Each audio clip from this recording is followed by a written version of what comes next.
اللہ الرحمن الرحیم اللہم صلی علی محمد و آل محمد۔ میں عرض کر رہی تھی کہ اللہ صمد چونکہ عظمت الہی اتنی بلند و بالا و عرفہ و اعلیٰ ہے کہ ہر بلندی اس کی ذات کے سامنے پست اور ہر کمال کا وہ خالق و مالک ہے۔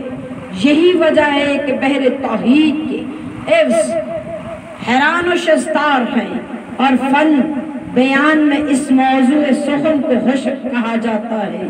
اس کے اعلیٰ و اسباب کی تشریح اس طرح کیے دیتی ہوں کہ ہر برگزیدہ اس کے بندے نے معجزے سے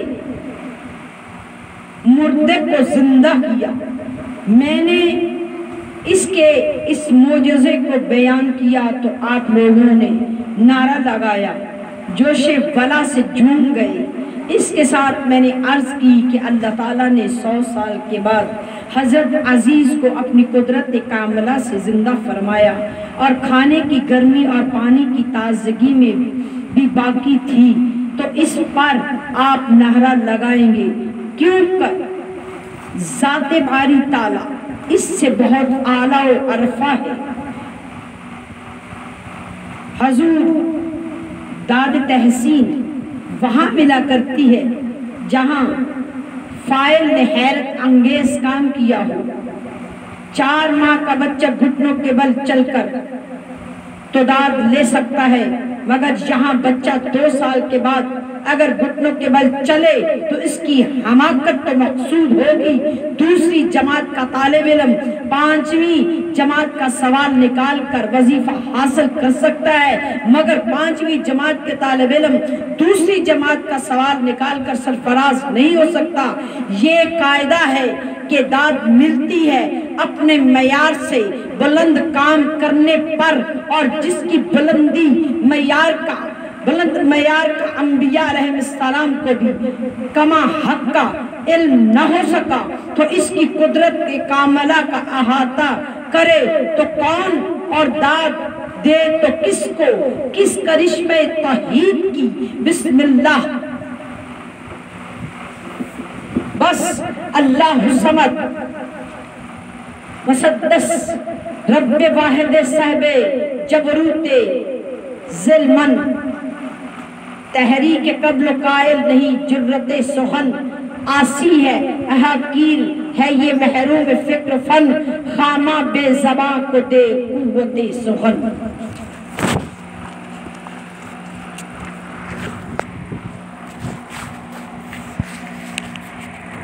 عصیب قلم ہوا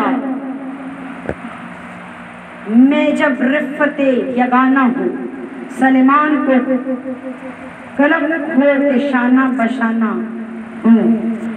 اللہم صلی علی محمد و آل محمد۔ میں کہتی ہوں اگر کوئی بزدل مرد کو قتل کرتا تو واقعی اس کامل تعریف ہوتا۔ سورج کو پلٹا کر نماز عصر ادا کرنے والے نے اگر مرحب کو تہہ دیکھ کر دیا تو کون سا تعجب کا کام ہے۔ خیبر کی سرزمین میں شاید و مشہور ہے کہ خیبر کا فتح کرنا حیدر کرار کا ایک معمولی اشارہ تھا۔ یوں دار اکھاڑا تھا، یوں در اکھاڑا تھا جو گرا سنگ سخت سے، جیسے کہ توڑے کوئی پتا درخت سے۔ اللہم صلی علی محمد و آل محمد۔ آگے ہے لم یلد ولم یولد، نہ اس نے کسی کو جنا اور نہ اس کو کسی نے جنا۔ عبداللہ ابن عباس سے روایت ہے کہ لم یلد کا مطلب یہ ہے کہ نہ تو عزیز اس سے پیدا ہوا جیسا کہ ملعون یہودی کہتے ہیں، اور نہ مسیح اس سے پیدا ہوئے جیسا کہ نصاری کہتے ہیں، اور نہ سورج چاند ستارے اس کی ذات سے نکلے جیسا کہ محبوسی کا قول ہے، اور نہ فرشتے اس کی بیٹیاں ہیں جیسا کہ مشرکین کہتے ہیں۔ مشرکین بہت کچھ کہتے ہیں۔ ولم یلد ولم یولد کا مطلب یہ ہے کہ اس کا کوئی شبیہ ہے اور نہ نظیر اور نہ برابر والا۔ جو کچھ اس نے اپنے فضل سے تم کو عطا کیا ہے، اس کی مخلوق میں سے کوئی بھی ویسا نہیں دے سکتا۔ وَلَمْ يَكُنْ لَهُ كُفُوًا أَحَدٌ سے مراد یہ ہے کہ نہیں ہے واسطے اس کے بیوی، کیونکہ یہ اوصاف تو مخلوق یعنی انسانوں کے ہیں کہ کس طرح کے سبب سے پیدا ہوتے ہیں، کسی اور کو جنا کرتے ہیں۔ اللہ تعالیٰ تو ان چیزوں سے منزہ اور مبرہ ہے، کیونکہ خود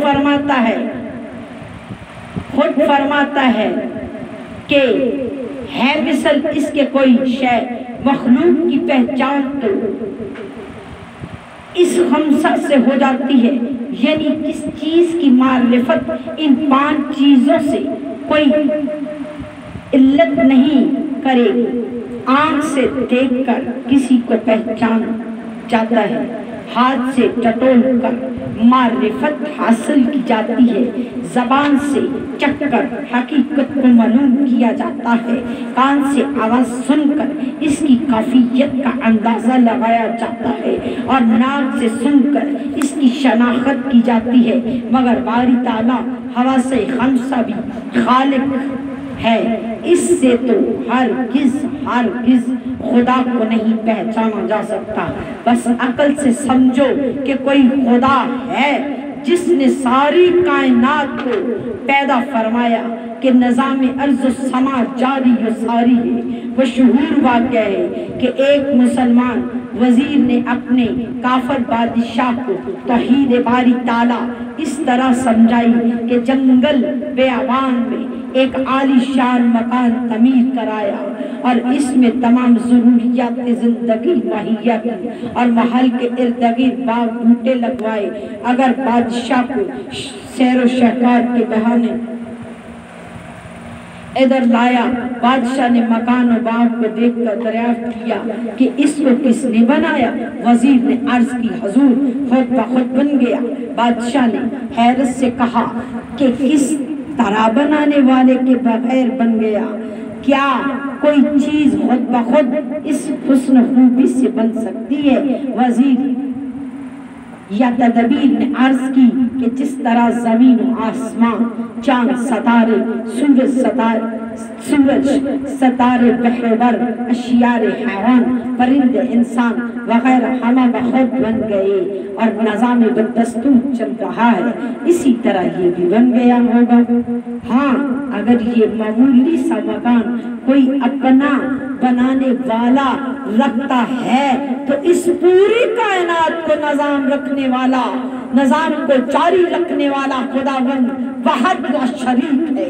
اسی طرح ایک مومنہ ضعیفہ سے توحید باری تعالیٰ کے بارے میں سوال ہوا تو اس نے اپنے چرخہ کی مثال پیش کی کہ میرے چلانے سے میرا چرخہ چلتا ہے، جب یہ معمولی سا چرخہ چلانے والے کے بغیر نہیں چل سکتا تو اتنا بڑا چرخہ کائنات بغیر چلانے والے کے کس طرح چل سکتا ہے؟ بس کوئی طاقت غیبی جو اسے چلا رہی ہے، اور وہی ہے خدا وحد لا شریک۔ اللہم صلی علی محمد وآل محمد وعجل فرجہ۔